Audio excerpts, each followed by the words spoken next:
আমি একটা কথা আজকের সমাবেশে একটু আপনাদের থেকে জানতে চাই, ইসলামী আন্দোলন বাংলাদেশ কি আওয়ামী লীগের দালাল? কি বলেন আপনারা?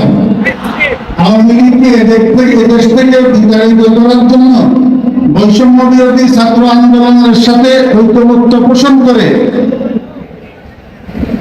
৪৪ ধারা ভঙ্গ করে মিছিল নিয়ে বের হয়েছেন আমাদের প্রাণপ্রিয় নেতা সৈয়দ মোহাম্মদ ফয়জুল করিম দামাত বরকাতুহু।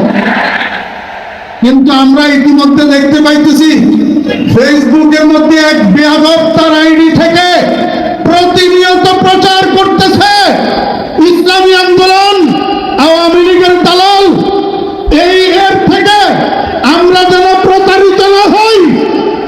কোনদিন ইসলামী আন্দোলন কারো, শুধু আওয়ামী লীগ নয়, কারো দালাল ছিল না, বর্তমানেও নাই এবং ভবিষ্যতেও ইসলামী আন্দোলন কারো দালালি করবে না। শুধু একটা কথা বলে আমি শেষ করতেছি, আমার সময় 3 মিনিট। এক ভাই বিয়ে করছেন, ওনার বউটা মারা গেছে।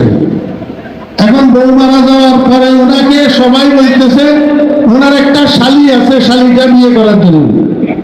তো উনি বলতেছেন যে আমি শালীটা বিয়ে করব না, কারণ আমার বউ যেটা মারা গেছে সেটাও তরকারি রান্না করতে জানে না, একদিন লবণ বেশি একদিন মরিচ বেশি।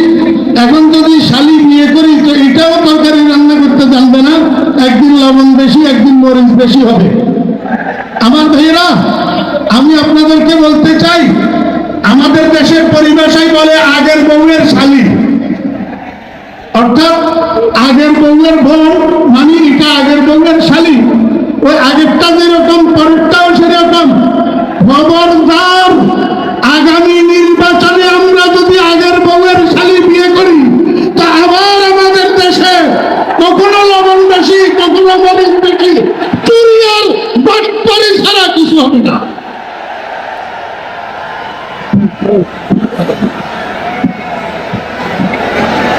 সবাই